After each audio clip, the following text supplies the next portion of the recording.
Hello, hello, hello, y'all. Hello, hello, hello. Let things go. Let things go.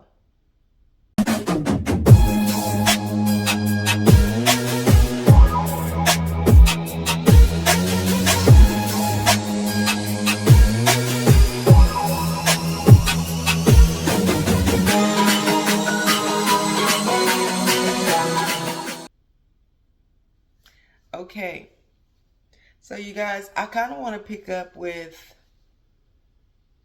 a video I did yesterday, letting people go. So this is like a part two, not necessarily letting people go who left, but letting things go. Okay, letting material things go. And I'm saying this because during this time, there's a lot of things going on, right? People are losing jobs, people are losing homes, people living in their cars, people living in hotels, people homeless, okay, people without health care, all kind of things going on. And here, especially in the U.S. where I am in North America, it's all about what you have and who you know, which is a huge deception. It's a big, big deception. But I want to let you guys know, you have to still learn to let things go. And sometimes it may not be that you lost a job. It may not be because you don't have the finances. Maybe you have the money. Maybe you have the resources. But it still doesn't matter. You have to learn to let things go. And that's a process even I had to go through a few years ago, around the time COVID kicked off. 2021, 22, 20. I had to learn to let things go that I had worked so hard for. Things I had worked hard to compile. And whether it's Christmas decorations. I had Christmas decorations throughout the years, things that I saved that I wanted to always keep. I want my grandchildren to experience it. I want this, I want that. Maybe it wasn't holiday decorations. Maybe it's something else that you deemed valuable to you. Okay, maybe it's a car. Maybe it's a car or a boat or a motorcycle, whatever it is. But you put your time and effort into that. You had plans for that. You were going to do things with that. And through the process, I had to learn to let go. It wasn't even because, I couldn't afford it, I couldn't keep it, but it was because God had another plan for me. And when you fight against letting things go, sometimes you're actually fighting against God. You're actually fighting against your own process. Okay? And you know me, first natural then spiritual. And all through my videos here on Help Me Out, I'm talking about personal development. How do you develop personally in your mindset, in your spirit, in your body, your emotions, spirituality? How do you develop? How do you grow? How do you mature? And just like on my video yesterday, letting people go. They did you wrong and they didn't care. You can't get hung up on that. And you can't get hung up on material items. Because if you do, there's a chance you're cutting off your next level. And you're causing yourself to repeat another test. Okay? Now, luckily, if you have a really close relationship with God, He will warn you. He will warn you. And He gave me a warning. When I moved back from Las Vegas in 2021, 2020, somewhere in there, and I moved to Texas. And I pulled everything out of my storage. I put everything in my new place. And by the time I was done, I looked in my garage, and the Lord said to me, "It looks like you're living in a storage unit. You're going to have to let some of this go. I'm going to give you time to process that. But it will come a time where everything you're sitting here looking at right now, you will no longer have it. And I need you to be okay with that. Because the next place where I'm going to put you and your next assignment, everything will be new. And I heard what he said. But again, I saved these. I paid for these. I worked for that. I worked X amount of hours just to have that. Okay. And then it could be another element to that, which is embarrassment or shame.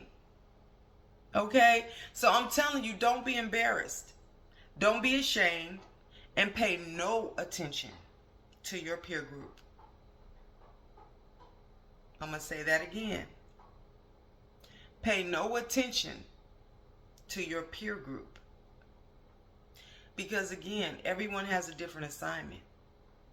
What your trials and tribulations are, what your tests are different from everybody else around you. Because your assignment is different.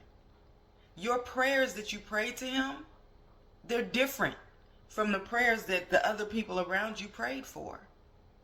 So when God hears your prayers and he says, okay, let's get to work. I'm taking this, I'm taking that, I'm removing that person, I'm removing that person. And then I'm going to deal with you on acceptance. Acceptance of what you just lost because I removed it. Acceptance of the people who betrayed you, defamed your character, blah, blah, blah, blah, blah. Let's get to work. Let's get it. Can you go through that process diligently without turning back, trying to go backwards? Can you go through the process of trials, tribulations, loss, and pain? Can you endure it? And that is what is going to decide if you pass your test and if you make it to the next level. Can't be crying over what cousin such and such and uncle such and that you can't cry over that. Can't be crying over your car that you lost.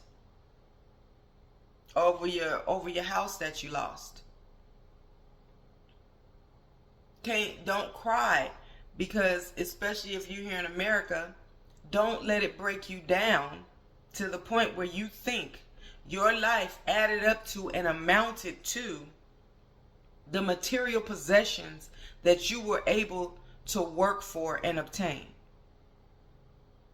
You spent all that time working, because working and attaining those things built diligence in you, determination,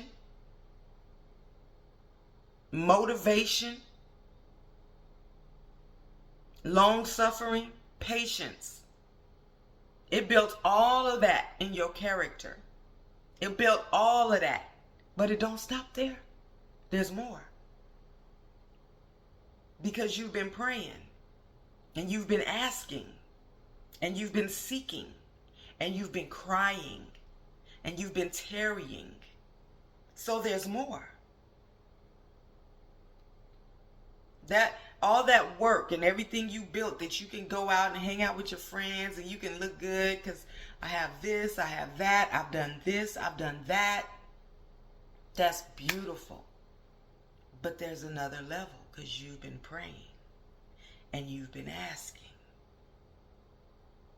So when he says, let's get to work, you've lost that house. You've lost those friends. You've lost your holiday decorations. You've lost some family heirlooms. You've lost some things. But God says, because I'm answering you. I'm still shaping you in the destiny that I have for you. I have something for you. And if you tell me yes,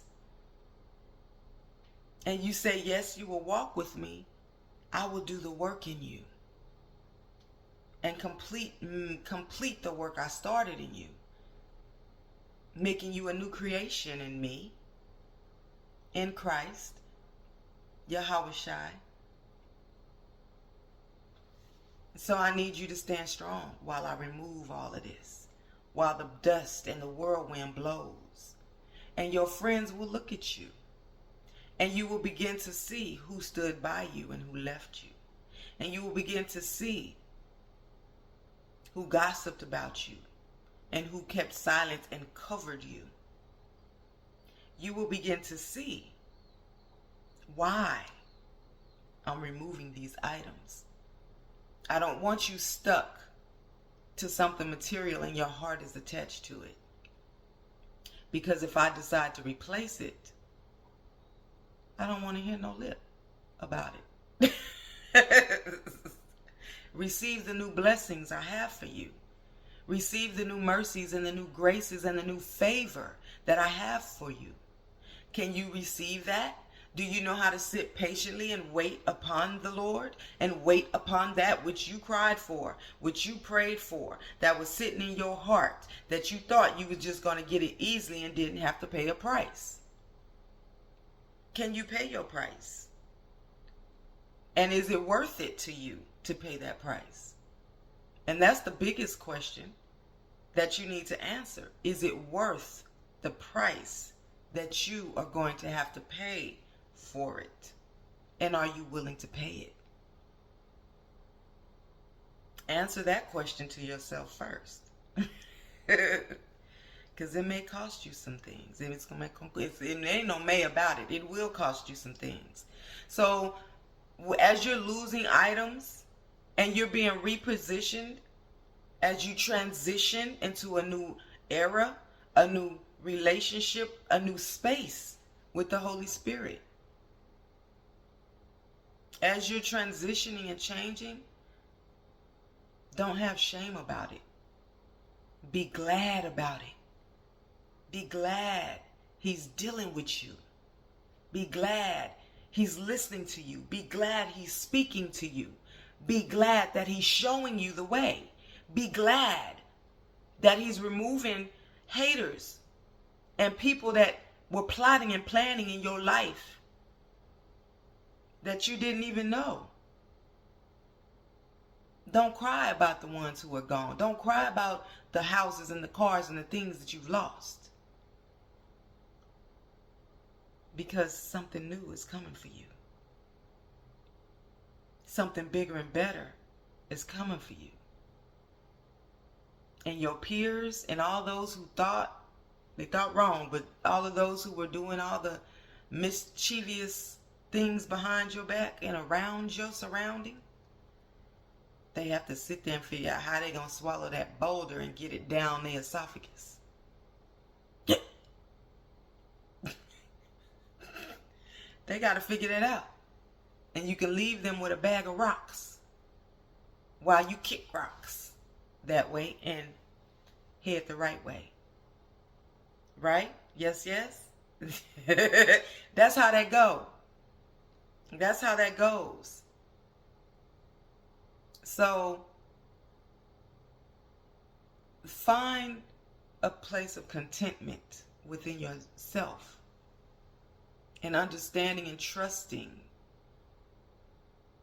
that the Lord is working all these things out for your good. That you're not going to see everything. You're not going to know everything. You're just not. Nobody does. Accept that. And accept that nothing lasts forever. Not even slavery. Nothing lasts forever. It is inevitable that change must come. That's fact. Now, how you handle it during the transition and during the change, that is the deciding factor on if you shall receive your blessings, your miracles, the things that are going to make you vibe and shine on the inside. Let it go. Let it go. Let it go. Okay, now I'm frozen up in here. You really didn't need it anyway. Okay. So y'all, click like, share, subscribe, leave a comment below. And if you want coaching, one-on-one coaching, group coaching, or any speaking engagements, go to my website, futuremepro.com. Hit me up on the contact page, and I will get you and your group set up for some good teaching and coaching. So until next time here on Help Me Out, this your girl, Shema Ladd, your personal development and premarital life coach, baby. Let's do this. Love y'all.